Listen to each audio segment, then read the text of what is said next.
Awesome. So I'm Beth Trusanski. I'm the Deputy Director with Building Bright Futures. I am thrilled to see you all this morning.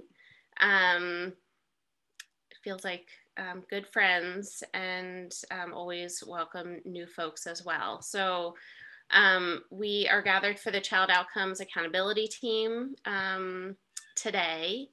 And thanks to have Brina back, and we'll have Dr. Ashley Miller also hopping on to kind of return to some of the conversations that we had a couple months ago around how do we build better bridges with our pediatric health providers, but really with a focus around children's mental health today. So let's just, so today's agenda, we're going to spend a little bit of time reviewing kind of where we've been this year. It's been about 8 months since we stood up this committee, and we've covered a lot of territory. So would love some feedback around what stood out for you to help us plan for the next couple months. If folks want to make introductions in the chat bar, that would be great. And then we will dive into our conversation around children's mental health as we enter a new phase of COVID recovery. Hopefully, we're getting there. Review qualitative feedback. Many of us bring something to share here in terms of what we're seeing with children and families. And then have a discussion about how pediatric healthcare is an important access point to improve child outcomes. So that's our plan for today. Any questions? Anything I'm missing? Okay, hey, that's a little girl that we know. That's another Luna picture. Thank you, Amy. You're gonna have to share new ones now that she's in kindergarten. So just, you all have seen this, but goal 1 of the Vcap, all children have a healthy start. That is our focus for this committee. And really the focus for this first year is around early identification and screening, and that referral process. And we've kind of come at that from a lot of different angles. Here we are with the Vcap image that we've come to know so well. I should put some of you on the spot and describe it at some point, but I won't today. As we are kind of coming to the end, so we use what's called a Vcap implementation cycle, which means that it's an annual process where we, with the Vermont Early Childhood Action Plan, use July as kind of an ending and starting point for our cycle, which is, so this is why I'm, here we are in kind of the end of May, and I'm asking you to review kind of what our priorities were and how we did. So I kind of went through our the last couple of months agendas, and to get a sense of what were some of the topics that we covered. It was interesting, actually. So we started in October. We talked to you about the ACCD grant that we have, that we really wanted to use data to inform practice and policy. We wanted to build relationships across systems, and with the feedback, one person said, "I love the cross-sector view across mental health, education, and human services." So we got off to a good start. In November, we started to build the vision of baby Mariah in 2021, if you remember that, and using that vision to help chart our course about how to get from here to there, which the Vcap articulates a 5-year kind of priorities and strategies. In December, we had parents, and Charlotte's on the call. Charlotte was part of that panel talking about family engagement. We reviewed the family engagement assessment. And transitions were one thing in particular that came up as something that we needed to pay more attention to. We also reviewed, we talked about social determinants of health and child development in January. And February, we continued the conversation talking about high-performing medical homes. the use of care coordinators and the challenge of how to fund those care coordinators in cases. In March, we explored how to create a more seamless experience for children and families impacted by substance use disorder. And Amanda Biggs from our team talked about the SUD project that's happening here in Chittenden and Franklin Grand Isle. And then last month, we focused on food security, and Cynthia Green joined us, and we really explored how to expand nutritious foods into early care and learning programs. So those were some of the topics. And then what you see on the screen is other, priorities. So again, using data, monitoring our progress towards the VCAP and those types of things. And so what I want to do, let's see if I switch screens. Can you see the idea board now? Okay, great. So I put some of those key topics, this is hard to see, but there we go, on an idea board, and I'm gonna give you this link and would love to hear if you can identify, first of all, if something's missing in terms of what you feel like were our key priorities or accomplishments. So I'll give you a moment. Let me pop this in the chat bar so that you can look at it yourself.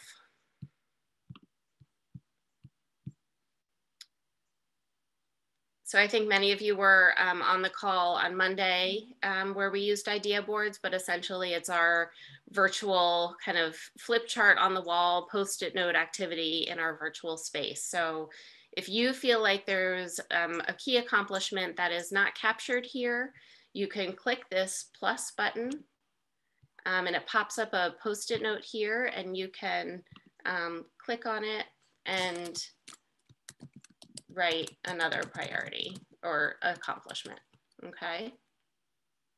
So anything missing from this list?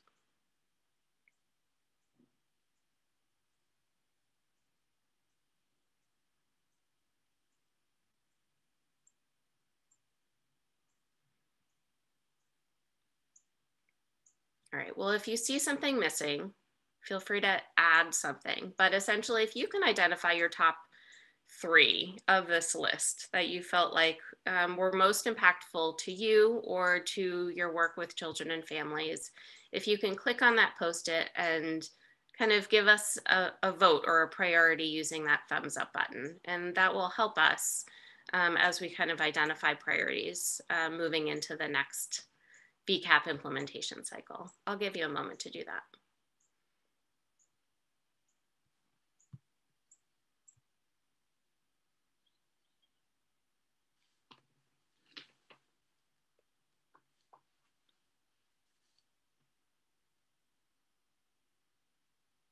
Hey, Beth, it's Brina. Hi, everyone. Hi, Am Brina. I supposed to be able to click on the, I feel. You need, so I put the actual link, go to the chat bar. Oh, got it. Okay. I actually knew that. I was looking for that. Okay. My, my tech skills are low. I'll stop the screen share so it's not so, there's not so much stuff on your screen. So you can go to your own and then you can click. And if you can choose your top 3.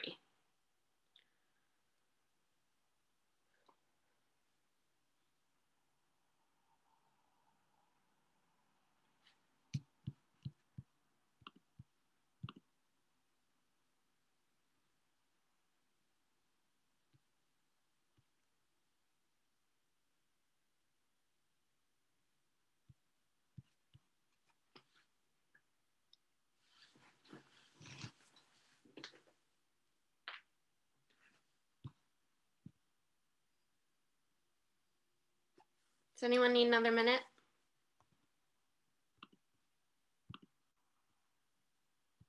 So as we think about where we've been, any reflections on kind of what stands out to you in terms of what was particularly effective and or where you feel like we need to lean into in the next year?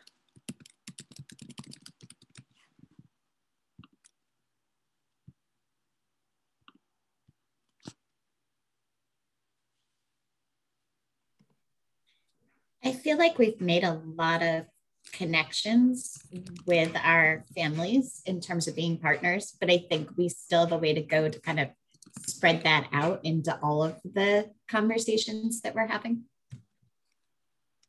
Thanks, Becca. Well, you look at these responses, right? And look at the numbers and see that all of them have to do with that coordinated, integrated system idea, right?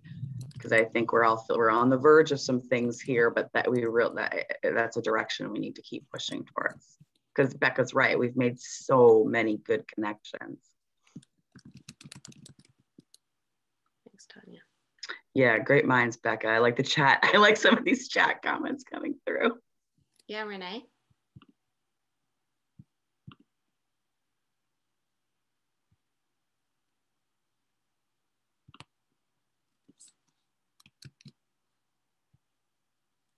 Renee, you're muted, but I see your hand is up. Oh, I'm so sorry. Can you hear me now? Yeah. I was just saying, I'm a complete mess, so I'm sorry I'm not on camera. We lost power for most of the night, which with having 2 young children and no power, things are just chaos. So yeah. Bear with me this morning. I just want to follow up on the family engagement theme, because as I read the idea boards, and let me just pull it back up, the elevate and empower family, provider, educator, and community voices. You know, I think keep the focus, because of this COAT team really is focused around health. Oh my gosh, and my hot water is going to start boiling and whistling now. I think to really articulate that that's really around issues of health, mental health, and those intersections. And I just wonder if there's more opportunity in this next year to make more intentional connections with the Families and Communities Committee, really more with a focus on health, and whether that's we kind of crash one of their meetings or they come to ours and we kind of do some integration. But if we're really able to kind of use that body as the group that's focused on elevating parent voice, and to share with them what we're working on around health and to get their feedback. So some sort of collaborative meeting, I think that would be beneficial. Great, thanks, Renee. One of the things that really excites me about looking at this idea board is that it really is showing how this team is meeting key mandates for the entire BBF network in thinking about our charge under Chapter 46, specifically in thinking about how we build an integrated and accessible system through coordination, alignment, connection, right? That is a key component of what we as the BBF network are charged with doing. So it's really exciting to see this team really serving that critical purpose in a range of meaningful ways. Thanks, Morgan. Brina, you have your hand up.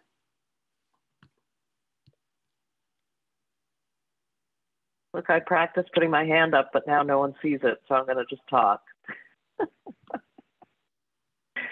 Look how dutiful I was. I see. Go ahead, Brina. Well, so this is a good opportunity to, and Beth, you're going to agenda, but that getting been a little bit hard. Brina, I'm losing every, is everybody losing Brina? We're losing you every couple of words. Oh, okay, let me move. I'll move. I'm gonna move. Can you tell me when you hear me? I'm walking. I'm not gonna bring the computer, but I'm on my phone. Yeah, we have you now. Yep. Okay. So now you don't get to see my face. Sort of acknowledging that when you look at a back, we're losing you again. Talk about it. Oh, all right. I'll take my time. I'll wait for my internet to get better.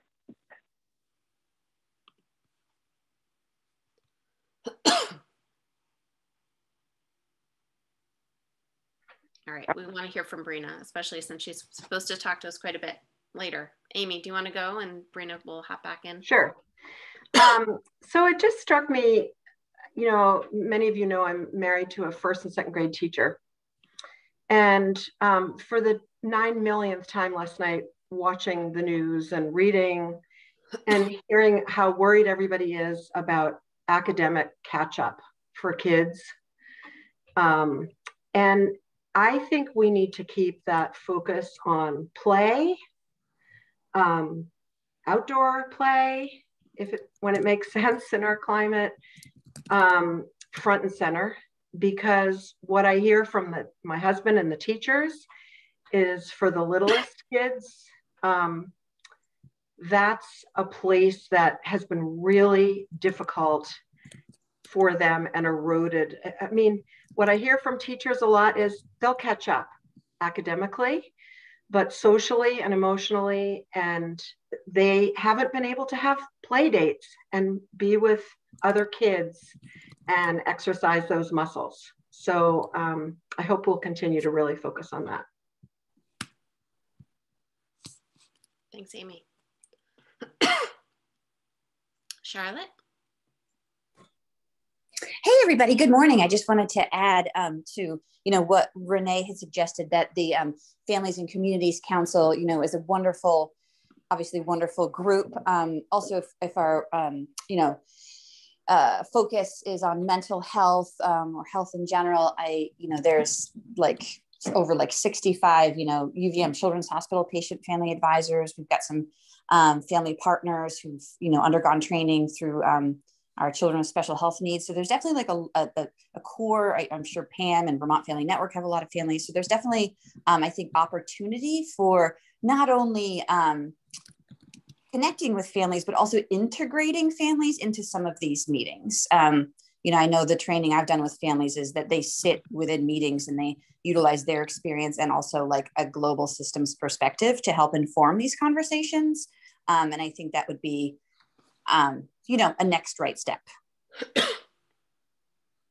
I would agree with Charlotte that, there are a number of us, parent-child centers, the hospital through Charlotte's work with the patient and family-centered advisories, the work that we're doing at Vermont Family Network and the Federation of Families for Children's Mental Health, to really give families the tools and the support that they need to feel like they are full partners at tables like this and to be able to share their stories and make an impact. And I think, on our side of the fence, to be able to set the table, if you will, for them to really be full contributors and see evidence of the impact that by being part of this, by being integrated, by being connected. And I do want to also, give a shout out to the Family and Communities Engagement Committee. A lot of good work's gone on. I do think we could expand that work's purview and also integrate folks, particularly those that have been through the Vermont Leadership Series, who are parents of young children, to be connected in new and different ways, along with some of the other organizations, family leaders that we've mentioned. That's great. Yeah, we've started with Jen Fortman, who's been the co-chair of that committee, has hopped on this call when she can, but she's often also with her kids. So we might not hear from her as much, but great point. So certainly something to lean into. Brina, you have your hand up again. You want to try again? Oh, no, I never took it down. Okay. Can you hear me? Uh-huh. Okay. Well, I think I was really just stating, I love how we all have our sort of view, our lens. And I just think healthcare is tricky to get to these tables, but they really showed up during COVID, and now I don't want those tables to disappear. And the example, and I think Ashley's on, or she was, there's Ashley. Yeah, she's here. So I was just going to tee it up for our later conversation that we've had calls Monday, Wednesday, Friday. Well, they started 4 days a week. Now they're 3 days a week with over 100 child health professionals since March of 2020.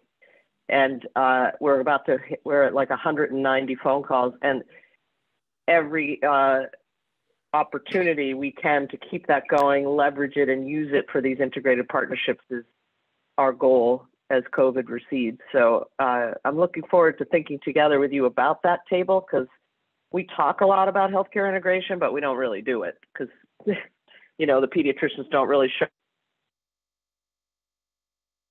models, but it's look at, here's Dr. Ashley at 9. So I'm just looking. So what the heck just happened to all of us, including. Thanks, Brina. We are still losing a couple words, but getting the gist of what you have to say, so thank you. I think this is actually a place for us to transition. I should say, as we move on, is that we have planned for the COAT team to not meet in June. But we do need some help. In the next step is to identify what policy recommendations we would like to bring forward based on the work that we've done this year. And so I started doing some of that sifting through of discussions and issues that kind of were bubbling up, but need some help with that. So would love to, maybe 2 or 3 people who are willing to come together, either at our regular time or finding another time to be able to do that and bring that to that we will have a Vermont Early Childhood Action Plan Summit at the end of July, which is also the State Advisory Council meeting. So that's our plan, and this information is really helpful, so thank you. So I want to transition us. I can bring up our slides again, and thank you. Ashley Miller, who's on the call, and Brina, and I want to hand it over to you in terms of sharing a little bit about what you're seeing with kids and families around mental health, and kind of what is the opportunity right now. We have a whole, a great crew on the call today, from folks working within the Agency of Human Services to parent-child centers to, maternal child health, mental health, 211, et cetera. For us to talk about how do we better build that bridge. Brina, do you want to tip us off? Sure. How's my sound? I think I fixed it. Yeah. The old reboot the Wi-Fi. Hi, everyone. So as I guess I want to start by saying that when we talk about what just happened to all of us, including our children, we're talking about all kids. And one of the spaces that I try to occupy in our conversations is about whole populations, universal access, and really not forgetting that just because someone doesn't find their way into a service need or a mental health space, or that doesn't mean that everyone hasn't suffered and struggled in this past year.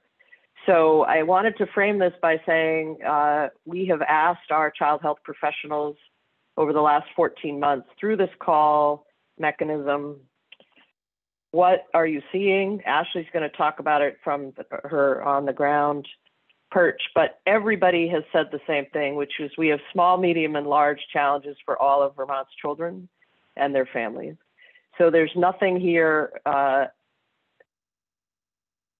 doesn't stem from that sentence. And I think when we say mental health, we all know what we mean, but I want to make sure we continue to message from the perspective of families that we're just talking about disruption in child development. People just had a really rough year. And then I always like to add, because it's such a complex world, some people didn't struggle and some children did better without having the social pressures of being out in the world. And that's heartbreaking too. So when we talk about recovery, we're not always talking about re-entry. We're actually talking about some folks who would prefer that things stay the same, the way they were. So in the positive space around all this is we had to have teams of communication because people got COVID. So at the very basic core of community conversations, Head Start providers, childcare providers, school nurses, COVID coordination, which is mostly school nurses, all of those folks had to find their local child health professionals, and they had to have conversations with families in team-based care, because we had to decide where was that child when he had COVID, who are his close contacts, and how do we support a family that's just been told you have to keep your child home for 14 days or 7 days and get a test. And so there was a very sort of operational, medical, awesome team that had to form quickly. And that has led to more, much stronger connections in the health department with Head Start, with childcare, and with school nurses.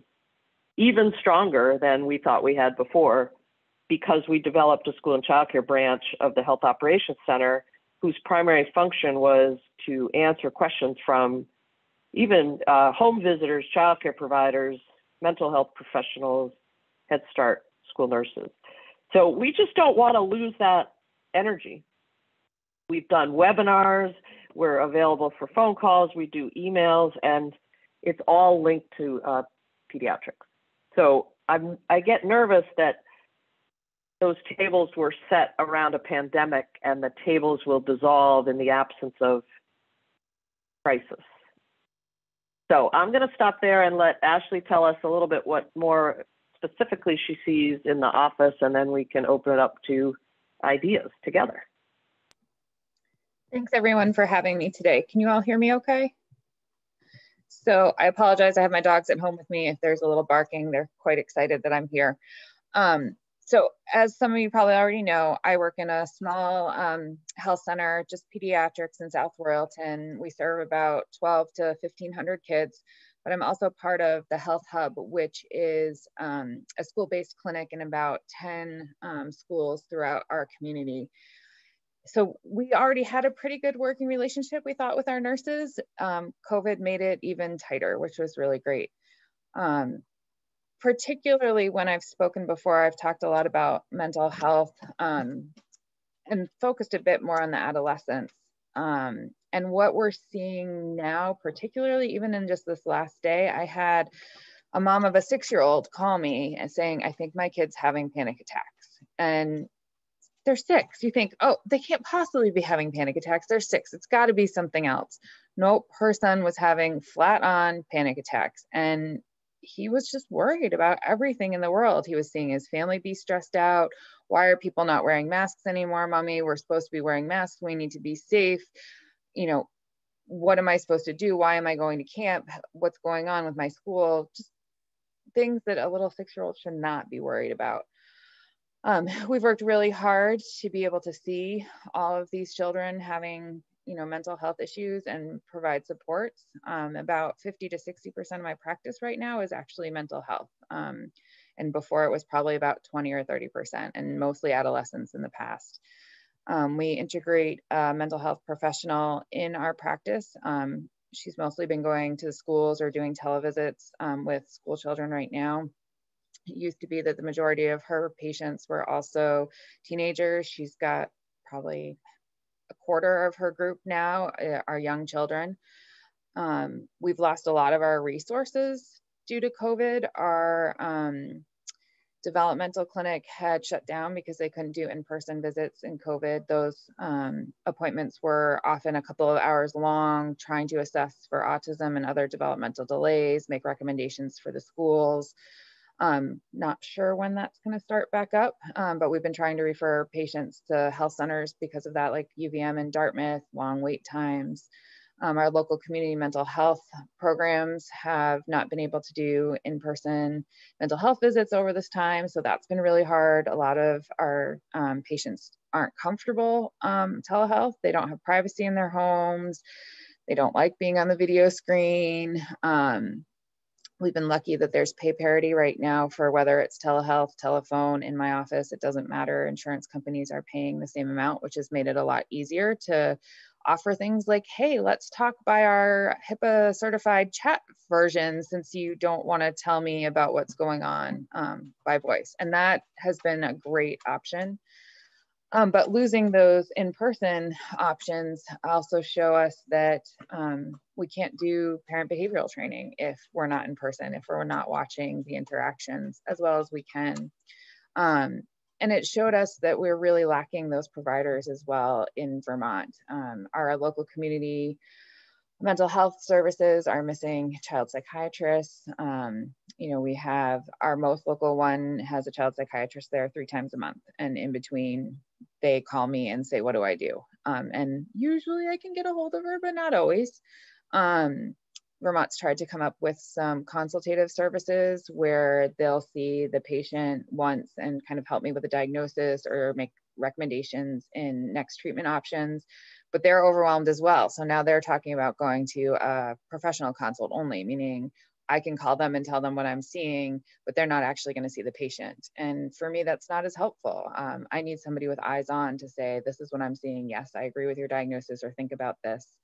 So it's definitely underlined a lot of things that we're missing in Vermont. And for me, a lot of it revolves around workforce. I just don't have people to send patients. I don't have people to provide education for families.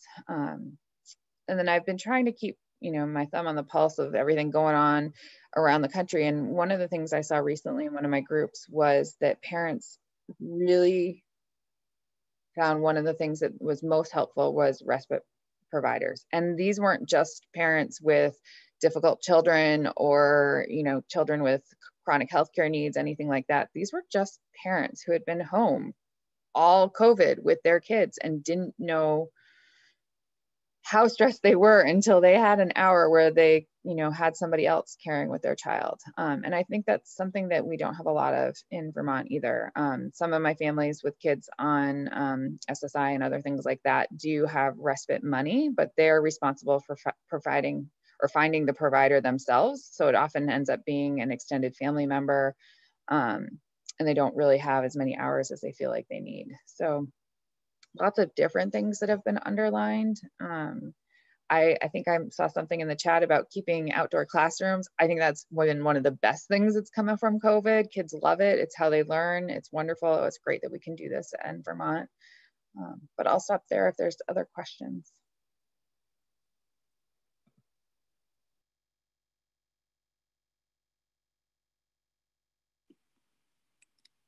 Thank you, Ashley. It's great to hear what you're hearing and seeing some of those trends. There's others on the call if folks want to share what you're seeing.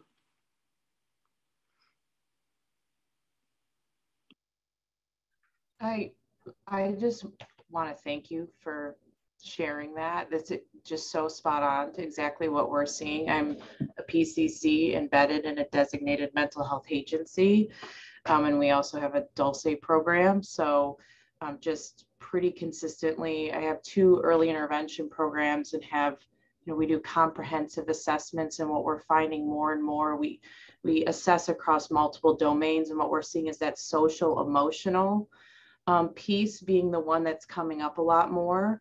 There's a lot of regression that we're seeing in kids, and a lot of it is connected to that isolation, the no play dates, families being isolated. And so it's just, I completely agree. We are seeing that as well. We have a workforce crisis, and it's not just our mental health agency, it's just across the state of Vermont. So we have high acuity families, and we have staff shortages. So people have really high caseloads, and we're doing the best that we can. But it feels pretty impossible sometimes. And we, for early intervention, we don't have a wait list. So that's kind of wild. But for our other programs, we try not to have a wait list as well. But for our children's outpatient, we have huge waiting lists. And, thinking about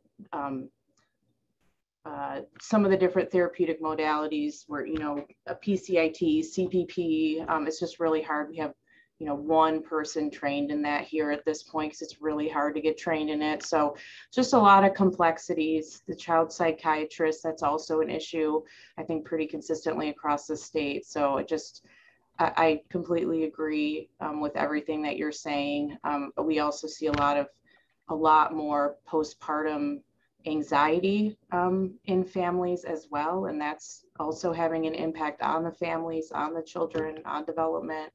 And our perinatal mental health clinicians, their caseloads are bonkers. And they keep just saying yes because they don't want to say no. So it's just, there is a lot going on. And we're trying to find creative solutions and meeting pretty consistently as a leadership team to figure out how do we solve this? How do we support this kind of human services wave that's upon us? Mm-hmm. Thanks for bringing that up. I actually didn't mention this, but I have a whole group of toddlers who've never interacted with anyone outside their home. And parents are like, what are we going to do? And we're seeing that kind of 9-month separation anxiety happening now in our, 2-year-olds. And, how do we adjust that? And I do worry that as they transition to preschools and kindergarten, they're going to have a harder time. But we remember kids are resilient, and we just keep supporting them, and hopefully they'll have more opportunities this summer. Yeah, it'll be interesting to watch this going forward as well. Thank you. Cheryl, I see your hand up, and then Bev. All right. So I just unmuted myself and lowered my hand at the same time. Did that work? Only took a year and a half. So I think one of the pieces I would, just adding on to what Amy was saying about workforce, it is, we see it across all realms in Vermont of workforce challenges. But a few weeks ago, DMH launched a formal workforce task force that's made up of folks from our designated agencies, SSAs. We have Dale representation, mental health, and the Department of Health is going to join from ADAP, so that we can actually do some strategizing about what are things that will make an impact and how do we all advocate and work in a collective way heading in the same direction, because we know it's been an issue for years. It has gotten significantly worse in the past year. And when we hear things like kids are waiting in EDs and we don't have enough therapists or enough early childhood family mental health, that's the basis of it. It's not that agencies aren't working desperately hard and doing everything they can to triage and help. And so I will also would just say, I think Vermont Care Partners put out recent data to the media actually about the workforce challenge, and it was news to a lot of people. And there are partners at the Agency of Human Services who didn't realize how bad it is.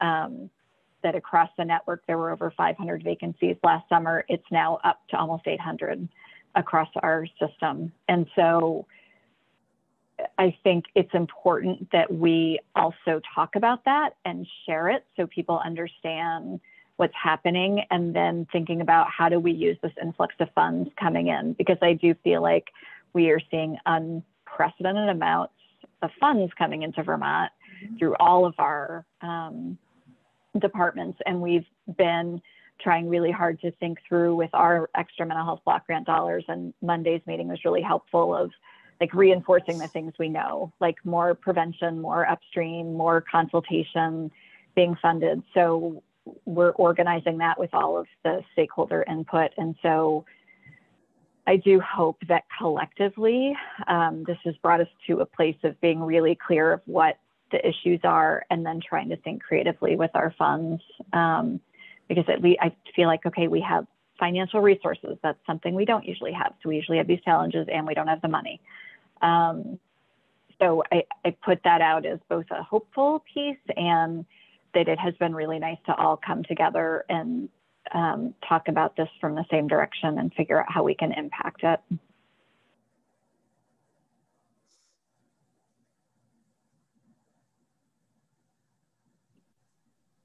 Thank you, Cheryl. Charlotte just put in the chat box that if you wanted a parent representative or needed that voice. Yeah. Yeah. Can we kind of air? Yeah. Can we air out the money thing for a sec? Because I think this is the elephant in the room today. So Cheryl, thanks for saying. I've been saying it the same way. There's a ton of money all of a sudden, but it's fast. It's one-time funding and it's frantic. So I'm nervous about this because I'll give you an example. And is anyone from Agency of Education on? Thought someone was earlier. So there's a Friday afternoon meeting called the Secretary's Advisory Group with Dan French. It was originally set up as like a COVID conversation. So Elisa and I were invited, and superintendents, principals, school nurse, union, teachers union. And in that meeting several weeks ago, they were talking about how they can't spend the money. There's too much. Just really, truly the first time in the history of me. Oh, good, Michelle. Hi, Michelle. So it was the first time in the history of me Good morning. Sorry, I was trying to unmute.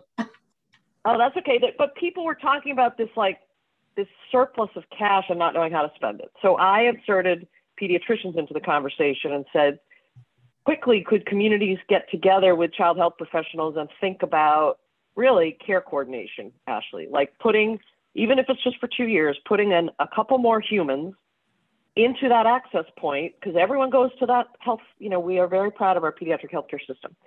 And that person could navigate these systems of small, medium, and large needs for families.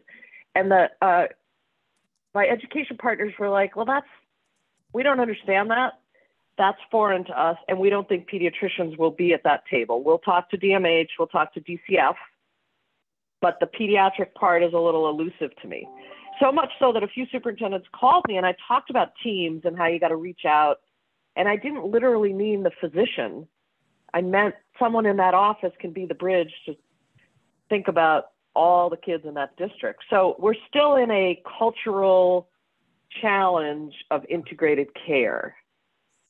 And the faster we move, the less likely we are to bring in partners, including families, Charlotte. So you're wonderfully reminding always that, like, nothing for us without us is not just families, which is families in the center, but like, what about healthcare? So, and I'm trying to amplify the voice of Ashley and others that most of the kids Ashley speaks to are not making it to the mental health system, both because there isn't enough access, but also because it's pervasive. You know, it's a huge population of kids who have some needs. So anyway, I'll stop there, but even the health department, I mean, Elisa is not, but Janet and Lauren are, we get an email every day that says we're going to get 6 new positions. We're going to get another 1.2 million. How should we spend it? I'm like, oh, I have some ideas. And then they're like, no, it has to be about school nursing. Like, we got that thing earlier in the week. I thought it was a couple $1 million but not to pay for school nurses, right? It's to pay for something they might. I'm curious if others in state government are experiencing that same feeling. There's money, but not planning, or that's not the right word, but not enough time. I do have a care coordinator in my office. I hired her for 32 hours a week in the last 15 months. I think she's not worked fewer than 44. She's getting ready to retire. I'm afraid this is going to push her out sooner. And we're definitely going to need more and more of her services over the next year. So I would love to have another person in my office to help with these kids, because she really takes on some of the most highly intense needs. And there's others that, you know, my nurse tries to help with as well. Just my care coordinator doesn't have time. But yeah, that'd be wonderful. My other thought for those one-time monies, and I don't know, you know, the politics or how this all works, but I think school loans are a huge deal for a lot of people. And if we were able to somehow say, you know, hey, come work in Vermont for 3 years and we'll help you pay off your school loans, or something to that effect, to improve that workforce in all the different areas we've been talking about. I don't know, you know, I know it's not an ongoing sustainability thing, but maybe they'll come to Vermont and love it and stay. Great. Good idea. Bev and then Morgan. All right, I just want to say that Cheryl set a high bar. I was trying to see if I could follow suit. I don't know if I was as smooth as she was about unmuting and putting my hand down at the same time. I love so much of what everyone's had to say. I don't know that I have any brilliant ideas or thoughts to add to this conversation, but one thing in listening to all of you that I thought about was how to build off of some of those systems we put together during COVID that were so helpful in the crisis. And here's another crisis, right? And so if we treat it a little bit like we treated the COVID crisis, and we talk about it regularly, and maybe this is where the VCHIP calls can move to focus. And but also thinking, Brina, about the fabulous ways that the Department of Health nurses and you have really provided great information and support to early care educators, wondering if there's some calls we can do about how they can support families and kids that might be experiencing maybe more minor behavioral challenges in the early care setting. Like, how do we use the whole system to support families? And, you know, I know that it's sort of a tiered approach and that early care educators aren't clinicians, but like I do know that they sometimes see the challenges and don't always feel equipped. And with some of the workforce shortages, some of those behavioral health specialists that might have been coming into the programs aren't coming in right now. And I just wonder if some phone calls from that, like the ones Brina did with whomever the right people are. But Brina, you are such a trusted source to early care educators right now. Just wondering if we can build off of that a little bit, and you could bring them experts to help them think about how to support families, and also to keep building this muscle of their role of identifying families that might have needs and challenges, how that may be a referral to like Help Me Grow and help get those families connected to some of the supports and services that exist already that might be right for them. And what are some of the tools they and their early educators can use to best support those families, you know, that might only need a brief intervention. Thanks, Bev. We have lots of hands up. Go ahead, Morgan, and then Pam. I just wanted to go back to something Brina said about the influx of money that's coming in and really needing a coordinated strategy around how we support early childhood across all the different sectors. Because one of the things that we are seeing, even in, you know, working really closely with our agency leaders, is that there are some very strict federal guidelines for how money can and can't be spent. And that is actually a really big challenge in Vermont, because we, in so many ways, were on the forefront of supporting early childhood response. So we, in some ways, have these buckets of funding that are coming in that are for things that we've already done. And so I'm thinking specifically about our partners at the Child Development Division and thinking about stabilization funds and that type of work. So really needing partners across the board to come together and say, okay, here's all of the different components of federal dollars that are coming into the state. What do we know about what we've already done? What do we know about what those dollars are coming in? What are the creative strategies and solutions that we can leverage right now across sectors to build some bridges? I apologize, I don't know what's happening in my office right now.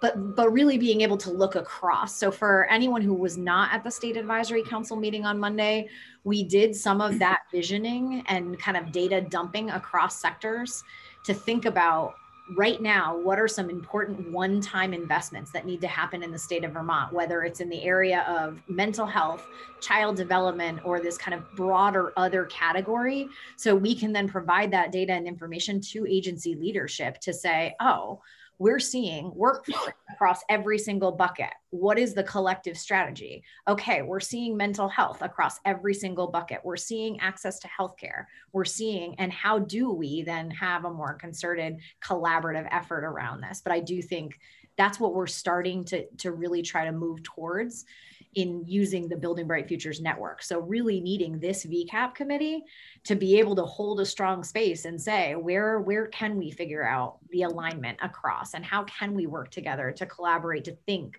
creatively about these federal dollars that are coming in. Thanks, Morgan. Pam, you had your hand up, and Renee and Amy. Yeah, I first and foremost, I just wanted to echo the needs that are out there. We are the state's parent-to-parent and family-to-family health information center and parent training and information center. So we primarily hear from families whose children have special health needs or disabilities, but we're also hearing a very broad spectrum now, and the needs are what you're hearing and more. I would say too that we're seeing more and more with younger children lately. To hear from Dr. Ashley today, what she's seeing is very much what we're hearing from families. So it's younger and it's more concerning. So the type of parent-to-parent support with lived experience is another angle of our system of care that can be really helpful. So I want to remind people that we're here for that. The Federation of Families for Children's Mental Health is here for that. And to be able to utilize those peer supports and reinforce them as we move forward is going to be really important. Around the money stuff, I want to echo what Morgan said. Not only did we talk about this at the State Advisory Council on Monday with agency leadership, but yesterday we heard from some significant legislative representatives at the Early Childhood Advocacy Alliance around, you need to tell us what you know really works well, that we can actually utilize these massive amounts of money for in the periods of time that we have them, where they will really make an impact. So I would think that, you know, with collective voice, we're going to be able to, you know, with data-driven and family voice-driven objectives, to really step up to the plate and say, this is what we need to invest in that will really make a difference sooner rather than later, and may not necessarily need sustainability, because some of these things are one time, others are not. And it's going to be really important that we're strategic as well as nimble and quick, because to Brina's point, some of this is really happening very quickly. Last and certainly not least, everybody, both from the administration and from the legislature that's spoken around the pots of funding, has said there are going to be public hearings. They're really looking for input from folks. So we need to make sure that key stakeholders, including families, are getting those opportunities to really lend their voices to what we need to be doing going forward. Thanks, Pam. Renee, I think you were next. Oh boy. So there are a lot of thoughts swirling. I am going to try to be direct. I just want to say one thank you to Dr. Ashley for coming on. Just hearing your experience, just take away my professional role, but my personal role as a mom to an 8-year-old who I've seen a lot of anxiety lately, and trying to talk to people about it. And they're like, yeah, but she's only 8. So that's just very personally, very reaffirming to me that this is happening. You know, Brina, to your point around the funding too, and, you know, it's like, hurry up and spend these huge pots of money. And I've heard it before, like, you know, great ideas about how to get money out the door, but they're like, sorry, we just don't have the capacity. There's too much money. I'm like, are you kidding me? Too much money? Well, there's too much need. Like, what are we going to do about that? And, you know, Amy alluded to in the chat, we heard, we were on an infant toddler community of practice call and got to hear from Rhode Island about this phenomenal process. You know, they were really ahead of the curve. They knew that they didn't have guidance around the funds, but they knew that they were coming anyway. So Rhode Island engaged in this beautiful, inclusive process, just setting what their vision was, you know, identifying what their needs and their problem statements were, thinking about it through an equity lens. So I'm hoping that Amy and I will be learning more about Rhode Island's process to share that with, you know, BBF and with our leadership at CDD to try to inform those efforts. But I wouldn't be doing my job if I didn't talk to you about successful models and the opportunity to potentially use this funding to build out support networks like Head Start programs are very fortunate to have.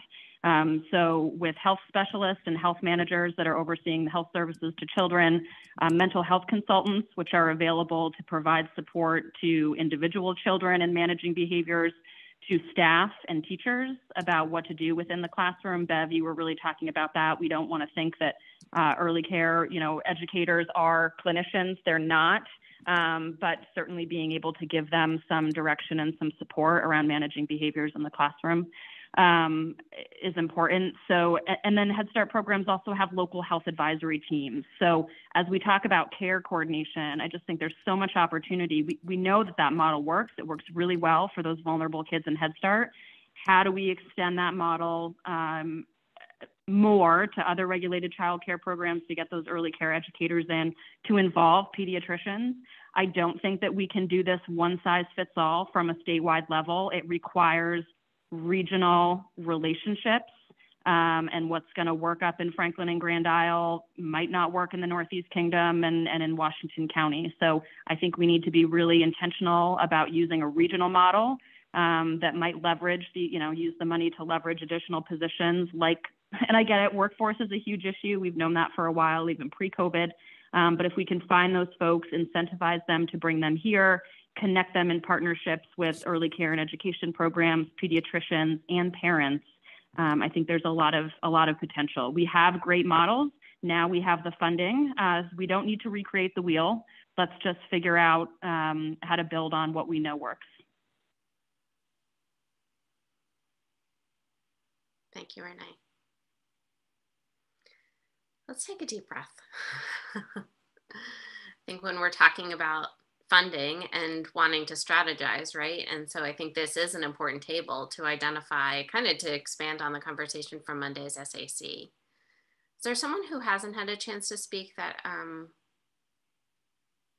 I missed their hand? Can I just say one? I just have to say this because Pam mentioned it in the chat, and the chat was very active, so you might not have seen it. But I just want to note that I have a Dulce program. I love it. It's amazing. I want to start one in OB.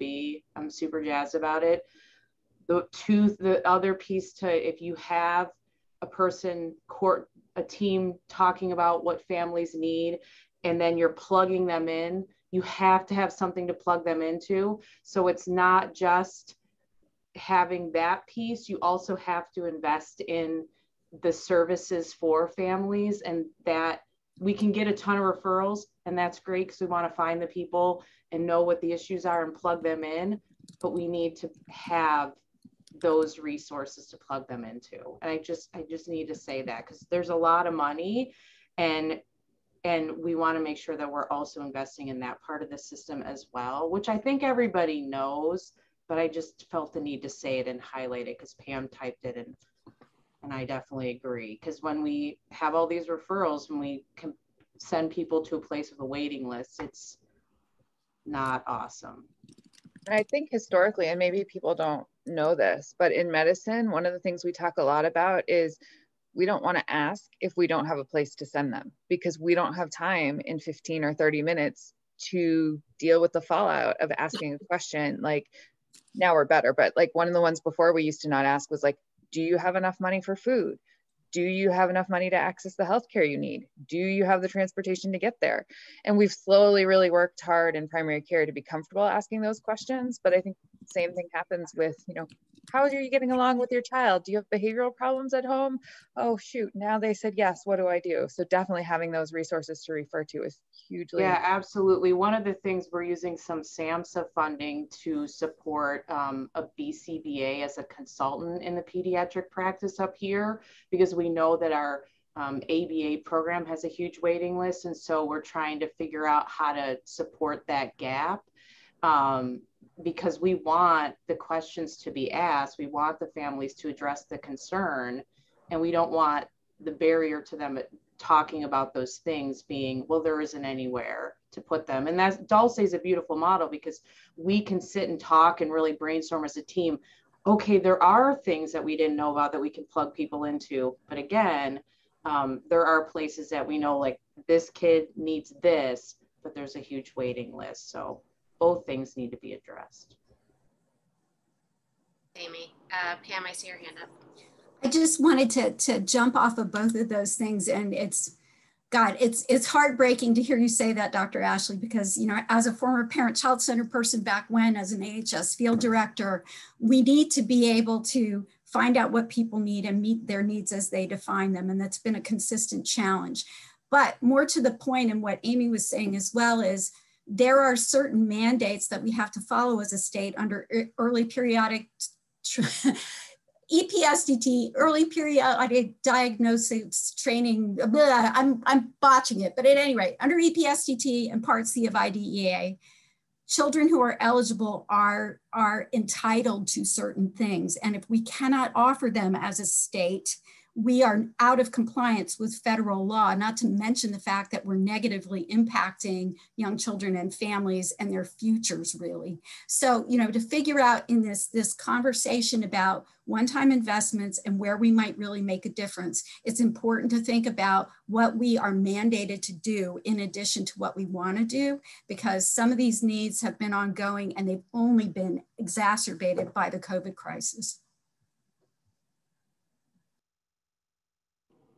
Really important points. Thank you.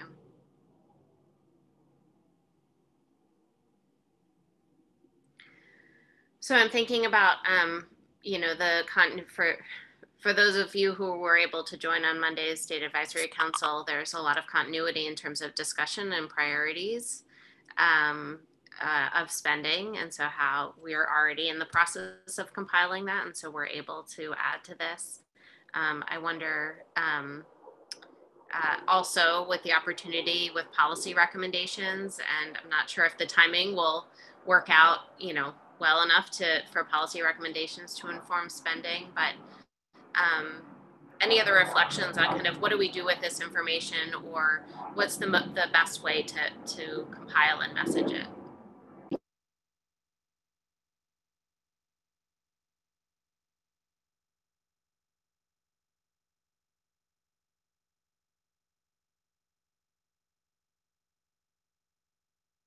planes are flying, so I'm going to mute myself for a sec.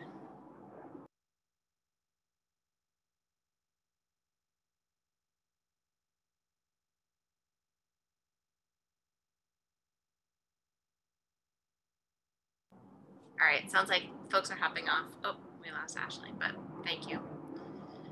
All right.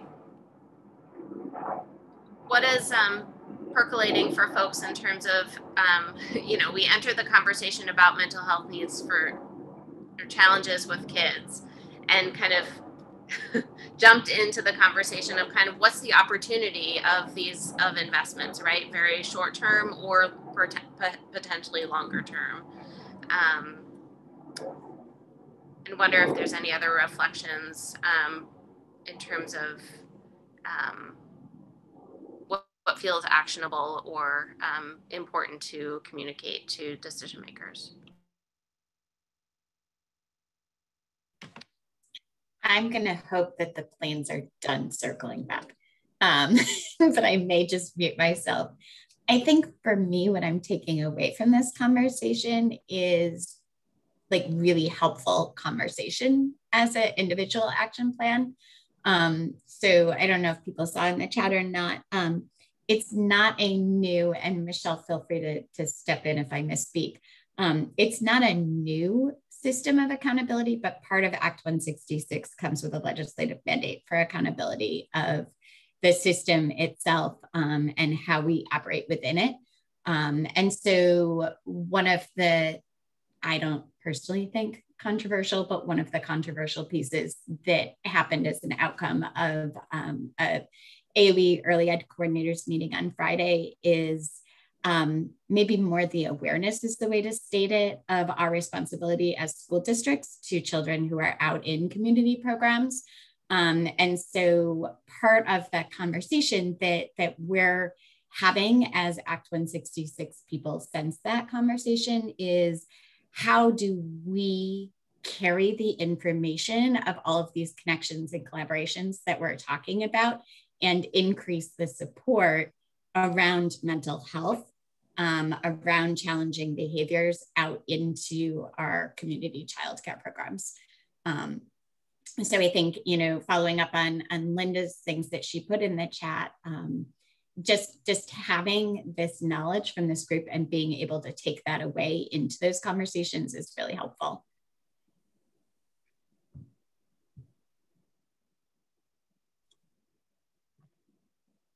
Hi, it's Michelle. I can't figure out how to raise my hand. I agree, Becca.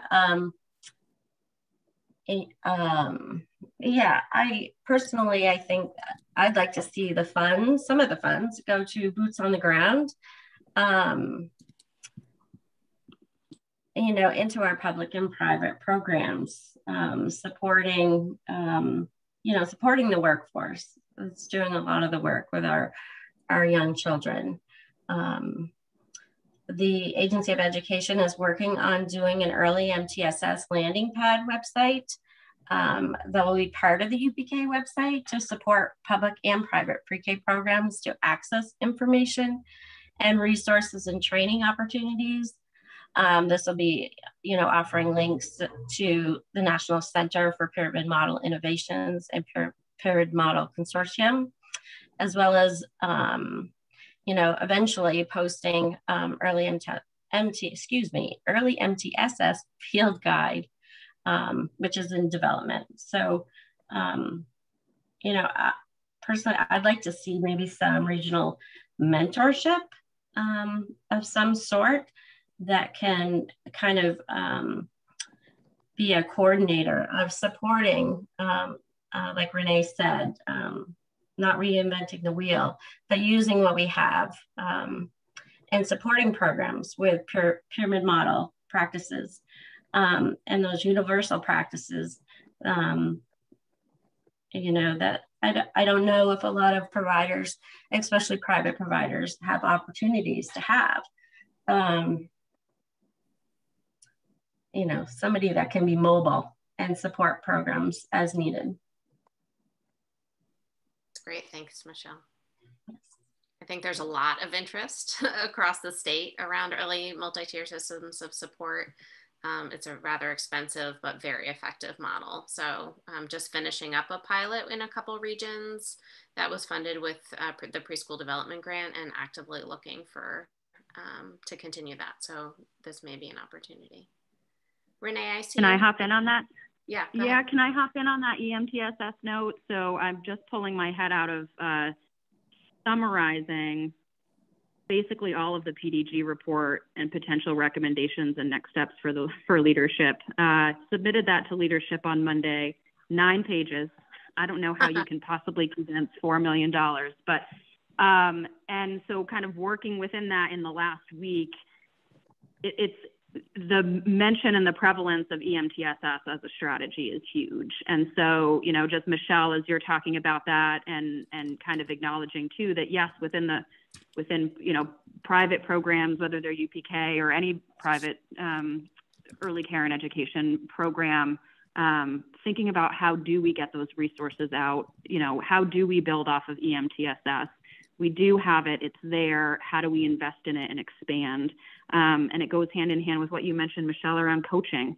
And I love what Linda put in the chat, you know, and I feel like a couple of things. So I hope I just say to this group, like after doing all of those recommendations around the PDG work and how much money was invested, it is clear that EMTSS and more investment in coaching and mentoring and support is a strategy. So my hope is that leadership sees that and invests in that appropriately.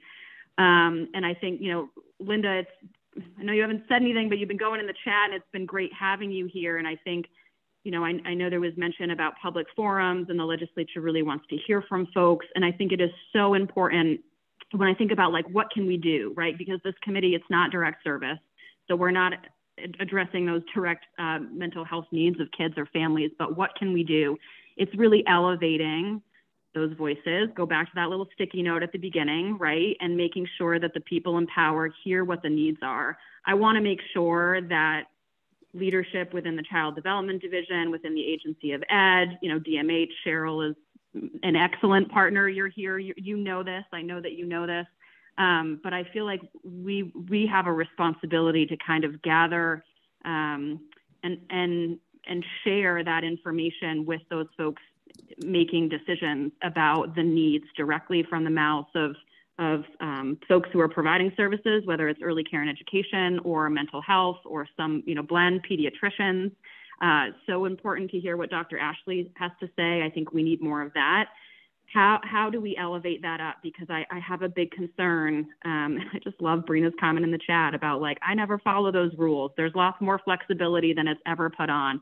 And it's so true. And I am so nervous that leadership is going to put up these really hard guardrails to say, no, we got guidance and we can't do that. And I think our responsibility, if we're trying to change the system for a better, is to advocate to that leadership or to federal funders, right? Like we actually need this money to do these things. This is the need on the ground. So it's not twisting the need on the ground to fit the funding requirements.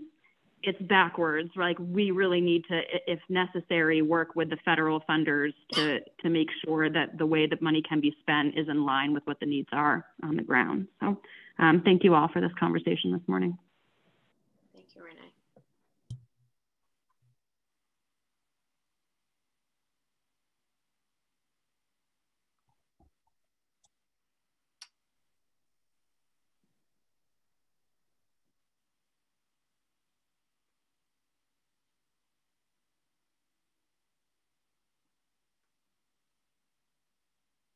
Just leaving a little space for our own personal reflection and any other last thoughts, and then can transition to announcements and sharing.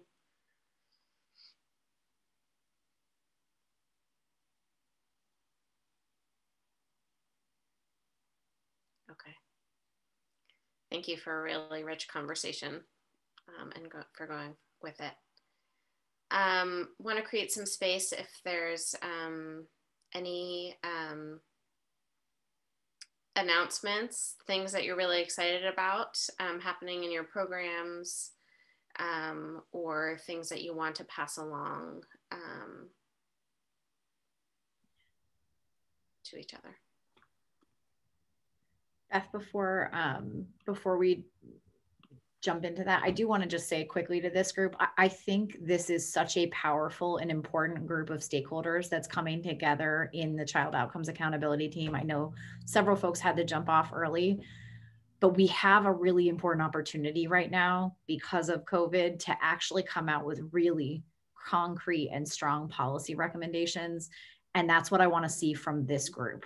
And I know we have other VCAP committees that are doing the same work, but you know, one of the notes that I saw in the chat was really focused on how we can come together as partners to make a difference, right? And we talked about, and having sat at the Alliance's steering committee yesterday, so many partners want to do what's best for kids and families right now.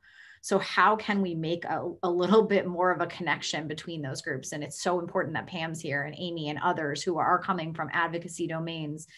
How do we do this work collectively so we do have a stronger voice? And how do we leverage the strategic plan as some of the basis for what's really critical, right? Early multi-tiered systems of support is something that we know is an important model. We've never fully funded it. We've never gotten it across the finish line to fidelity and done the formal evaluation. We know it works. We know it's important. So how do we make concrete recommendations from the State Advisory Council that stem from every piece of the early childhood system? So that's what I'd really like this group to be thinking about, is in the next 2 months, as we're thinking about policy recommendations, they really start here and within regions. We know what the needs are. We know they aren't new needs. So what are the concrete recommendations that can come from the board that then go directly to the legislature, and what's the data and the evidence that backs up those recommendations so that we can build some policy briefs as well. Thanks, Morgan. And thanks for your comment, Renee. Great. Okay. Any exciting things that folks want to share? I have a few, but okay.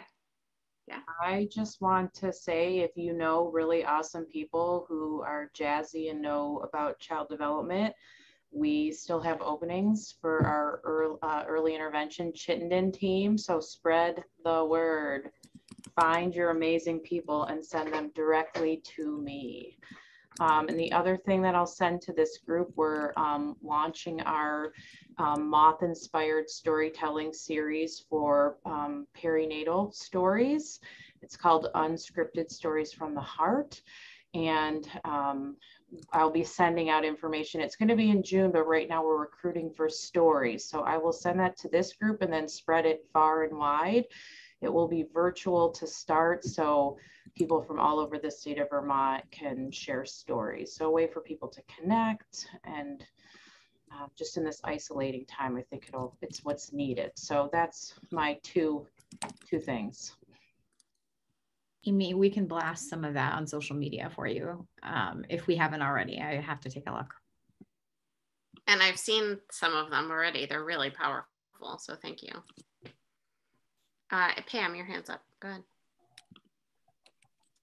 Just wanted to mention, I wish Charlotte were still here, but we've been meeting with the health department, the hospital, some other partners, and have some funding from the Developmental Disabilities Council to be able to do outreach to families of children, and hopefully it will be even younger children soon once eligibility is made around the vaccines for COVID vaccination, to really give them current and credible information so they can make well-informed decisions about that.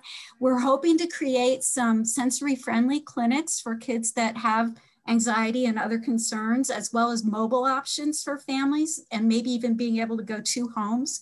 So we'll keep you posted when it gets down under 12, but we're hoping that in the early going, we're going to be able to use some lessons learned from working in the elder and disability community for homebound folks to really be able to capitalize on some of that, as well as the Empower project that Charlotte's been doing at the hospital, and those sensory kits that they've developed. We'll be able to hopefully use this after the time of COVID. So just wanted to mention that.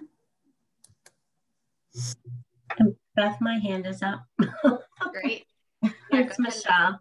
I also wanted to mention we have a special UPK Cafe special series I believe there's going to be 6 different special series going out. So far, we've had educator well-being, social and emotional development and play, and family engagement. And the next one that's coming out is transition. That's great. Thank you. Yes. If folks are not on that email list, it's definitely worth contact Leslie Friedman. Great. Any other announcements, exciting things?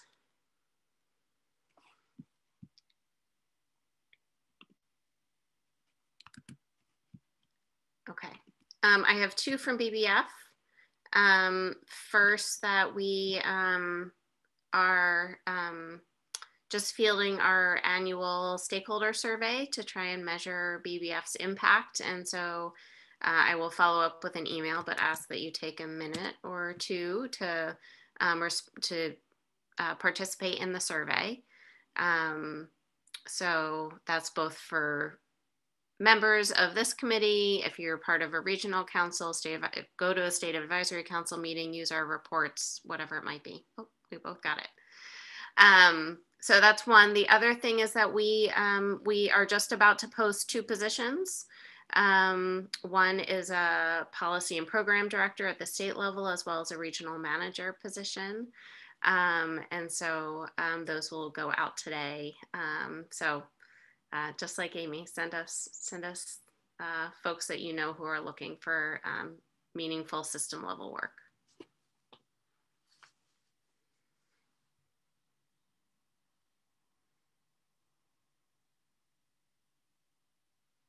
Okay.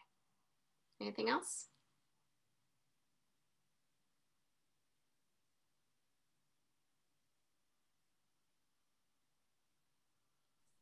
I'll hop in to explain the regional manager position. Some of you, I think, are on my listserv, but I did announce that I will be leaving BBF. My last day will be July 15th. And the exciting part of the news is the reason behind my departure. I was recently licensed as a school librarian, and I've accepted a position way up in Franklin County, Montgomery and Richford schools. I will be the librarian at those 2 very small schools come fall. We are super excited, and we'll miss you dearly. Great. All right, so lots of changes. So we will not meet regularly in June. Yes, congratulations, Amanda. We will, I will shift our calendar invite, so hope that you will join the Vcap Summit. It's a Monday in July instead of our regular July meeting. So we will come back together later in the summer, early September. All right, very productive, active meeting. It's good to see you all. We'll see you soon.